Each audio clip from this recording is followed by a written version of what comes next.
ازيكم عاملين ايه؟ يا رب تكونوا بخير. النهارده جايلكم فيديو جديد. يا رب يعجبكم كده. هنعمل فيه النهارده وصفه حلوه جدا، وهنقول فيه ميزانيتنا. هنعمل النهارده شيش طاووق.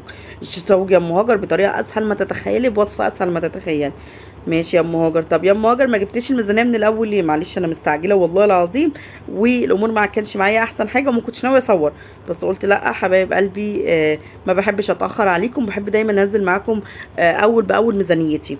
طيب، الميزانيه بتاعتنا النهارده كانت كام يا ام هاجر؟ ميزانيتنا طبعا اليوميه انتوا عارفينها 200 جنيه. رحنا جبنا بيهم ايه؟ اللهم صل على النبي. رحت عند ام مريم بتاعه الفراخ، قلت لها انا عايزه صدر فرخه كامل. ادتني صدر فرخه وسط حلو ب 130 جنيه. حلو جدا. زي ما انتوا شايفينه كده، قطعته مكعبات. طب يا ام هاجر، ما جبتيش وراك ليه؟ بصوا، دي حريه شخصيه. انا حابه النهارده ان انا اعملها بالصدور، لان الصدر طبيعا مش محتاج خلي وكده، فمش هياخد معايا وقت، لكن الوريك بتبقى محتاجه خلي وهتاخد معاكي وقت شويه. ده اذا انت عندك مثلا بتاع فراخ بيخلي الحاجه، بس انا بفضل ان انا اخليها بنفسي. تمام. تمام. وجبنا كيس مكرونه، بس للاسف بعد ما صورت والله المكرونه وبتاع، اكتشفت ان انا اساسا ما كنتش بصور بعد ما عملت لكم شويه صلصه. يا لهوي على الجمال. تمام. فان شاء الله نبقى نعوضها في فيديو تاني. وجبت ب 20 جنيه قوطه. توتال كده صرفت كام يا ام هاجر؟ 170 جنيه. 170 جنيه من ال 200 جنيه الميزانيه النهارده، والباقي جبت بيه فطار وكده للاولاد. بس كده. اللهم صل على النبي. طب تتبيله الفراخ النهارده بتاعتنا او الشيش طاووق ايه يا ام هاجر؟ جبت زبدايه. جبنا زبدايه. ما هو توتال كده 170 جنيه عشان كان في زبدايه ب 6 جنيه. تمام. بس كده. عندي فلفل اسمر، وعندي ميه البصل، وعندي بابريكا او سوري كركم، او في بودره زعفران بس. والملح. دي تتبيلتك يا ام هاجر. ايه البساطه دي؟ بس كده. انت بقى حابه تتبليها بتتبيله خاصه بيك انت، براحتك. في ناس بتحط كاتشب، في ناس بتحط مستردة، في ناس بتحط توابل كتير جدا.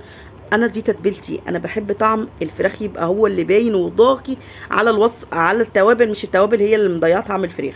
فدي يا جماعه حريه شخصيه، وده حسب بقى امكانياتك انت وميزانيتك انت ووصفاتك انت واكلك انت. مهاجر بتحب الاكل بالطريقه دي، بتحب الاكل بسيط جدا جدا جدا كمان. تمام. فمفيش احلى من البساطه. الملح وخلاص على كده. وهسيب التتبيله ساعه او ساعتين ثلاثه في التلاجة لحد ما ابدا اعمل الغداء، قبل ما ابو عبد الرحمن يجي يعني. فعشان كده كنت مستعجله ان انا اعمل التتبيله بسرعه عشان تفضل فتره حلوه كده فيه. بصراحه تديها نكهه حلوه وبتبقى جميل جدا. زعلانه جدا على طبق المكرونه اللي ضاع مني ده، بس والله العظيم كنت حامله لكم شويه سلطه مكرونه. يا لهوي على الجمال على الصلصه. يا لهوي. هتشوفوا شكلها في اخر الفيديو عامل ازاي. عبد الرحمن ابني وهاجر بيموتوا في حاجه اسمها مكرونه سباكيتي، بيقولوا عليها مكرونه اندومي. هم فاكرين ان دي الاندومي، وانا بضحك عليهم الصراحه، اقول لهم دي الاندومي. فبياكلوها كده بصراحه، بيحبوها جدا. بالهنا والشفا على قلبهم. وكمان بيحبوا قوي الاكل اللي هو الشيش طاووق، السندوتشات، البرجر، الحاجات اللي بتبقى بره. وانا من النوع اللي بحب اعملها هنا في البيت قوي. فان شاء الله هنعملها مع بعض كتير يعني. باذن الله في فيديوهات حلوه جايه قوي الفتره دي، ممكن الشهر ده ان شاء الله. برضو مش هاكد عليكم قوي غير لما تنزل الفيديو.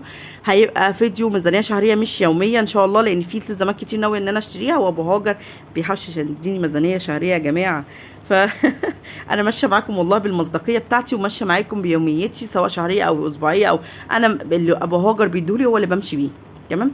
طبعا زي ما انتم شايفين انا برص بقى، ابتديت ارص بقى عصيان الشيش طاووق. بحط بقى عندي هنا بصل وطماطم متقطع ومتشال منها البذر، وعندي هنا طبعا فلفل متقطع متشال منه البذر، وبصل متقطع مكعبات زي ما انتم شايفين. وهبدا ان انا ادخل في العصايات الشيش طاووق قطعه طماطم مع قطعه بصل مع قطعه فلفل، وبعدين قطعه شيش طاووق، وكذلك لحد ما املى العصايه بتاعه الشيش. تمام. طبعا انتوا شايفين كل الجمال اللي انا بعمله دوت، وكل الحلاوه اللي ام هاجر بتعملها. بس لو سمحت بسرعه بسرعه انزلي صلي على النبي عليه افضل الصلاه والسلام، وحطي لايك الجميل منك، وكومنت تشكري فيه ام هاجر، او تقولي لها كلمه حلوه منك بجد.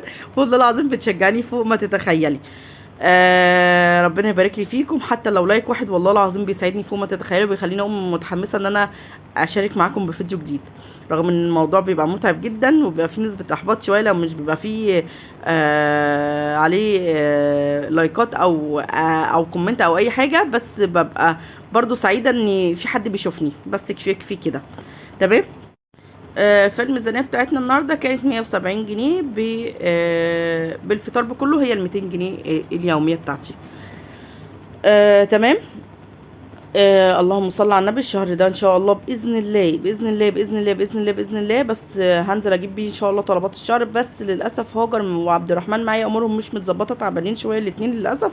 والاتنين لما بيبيعوا مع بعض لانهم بيلقطوا من بعض بسرعه جدا. يعني هاجر سخنت ورديتها للدكتوره، طلبت مني شويه تحاليل، لقيت عبد الرحمن ابني سخن مني امبارح جامد، وقعدت اديله في غرفه حراره واعمل له كمادات. فمعلش الامور معايا مش متظبطه، كنت ناويه الصراحه انزل النهارده او بكره اجيب طلبات الشهر، بس ان شاء الله يعني اشوف بس الدنيا معايا ايه وتحاليل هاجر واظبط الدنيا، وان شاء الله نبدا معاكم الشهر. النهارده لسه اللهم صل على النبي واحد، يعني لسه ان شاء الله الشهر لسه فيه شويه معلش. قولوا لي بقى رايكم في فيديوهات الروتينات اللي بنزلها وفيديوهات الميزانيات حلوين، وعايزين فيديوهات ايه تاني او ميزانيه معينه مثلا انتوا ماشيين بيها بيوتكم وانا ممكن اقول لكم عليها. ما تخافوش، انا جربت كل الميزانيات يا جماعه، مهاجر جربت كل الميزانيات، سواء اسبوعيه شهريه 15 يوميه، كل ما تتخيلوه 100 جنيه. وجربت كمان انا في اول جوازي خالص حرفيا والله العظيم. بالك قد ايه يا مهاجر متجوزه؟ مش عايزه احبكم بس انا بقالي بتاع 10 سنين متجوزه. انا في اول جوازي كنت باخد 500 جنيه في الشهر، والله العظيم 500 جنيه في الشهر كنت بتمشي بيها مهاجر. كانت الخير كان الخير موجود، كان البركه موجوده. يلا الحمد لله. اللهم صل على النبي عليه افضل الصلاه والسلام. طبعا انتوا شايفين كل حاجه، وشايفين ان انا لسه برص العصيان بتاعت الشيش طاووق الجميله بتاعتنا. زعلانه قوي قوي ان انا ما لقيتش نفسي بصور الصلصه بتاعت المكرونه، والله العظيم بعملها تحفه. بس ان شاء الله هعملها برضو معاكم قريب جدا، لان الاولاد عندي هنا بيحبوها، بيحبوا الاكل الجاهز قوي، المكرونات الهمبرجر السجق، الحاجات الجميله دي اللي هنعملها ان شاء الله مع بعض في الميزانيه الشهريه لو انا جبت طلبات الشهر ده يعني. بس زي ما قلت لكم هظبط بس اموري كده مع عبد الرحمن وهاجر، خصوصا عبد الرحمن بقاله اسبوعين 3 قاعد من الدرس، لان المدرسه بتاعته كانت تعبانه شويه وانا ما عنديش استعداد اغيرها، لان هي مدرسه ممتازه وشاطره جدا. فالحمد لله الحمد لله النهارده اول يوم ليه، فهبدا بس اظبط معاه اموره كده عشان انزل اجيب التجهيزات معاكم كده، لان هتاخد وقت ونجهزها. ايه رايكم بقى في اللوحه الفنيه الجامده دي؟ طب والله العظيم شكله حلو وتحفه حتى من قبل ما اسويه. يا لهوي عليك يا ام هاجر وعلى الجمال اللي انت بتعمليه يا جماعه. اشكروني بقى، قولوا لي كلمه حلوه، طيب قولوا لي كلمه حلوه في الكومنتات بقى.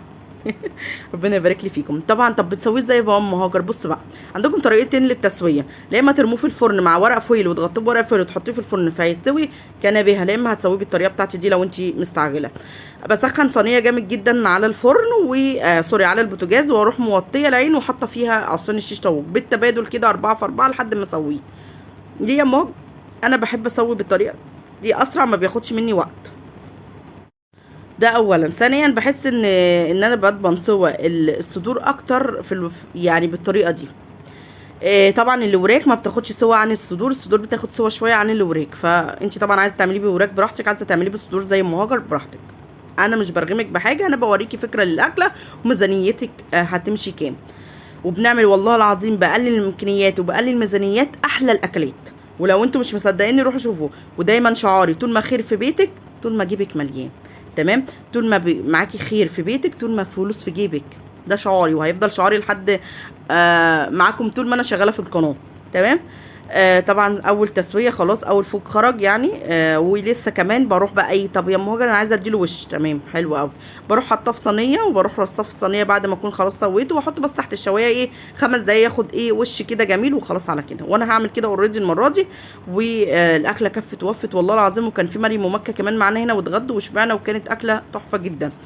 قولوا رايكم بقى فيها وان شاء الله. بصوا بصوا بصوا بصوا بصوا الجمال وبصوا الدخان، يا لهوي على الجمال. تعالوا بقى اوريكم الاكله بتاعتنا النهارده عامله ازاي، وقولوا رايكم ايه فيها. بصوا بصوا الجمال والحلاوه، انا اديت وش كمان تحت الشوايه.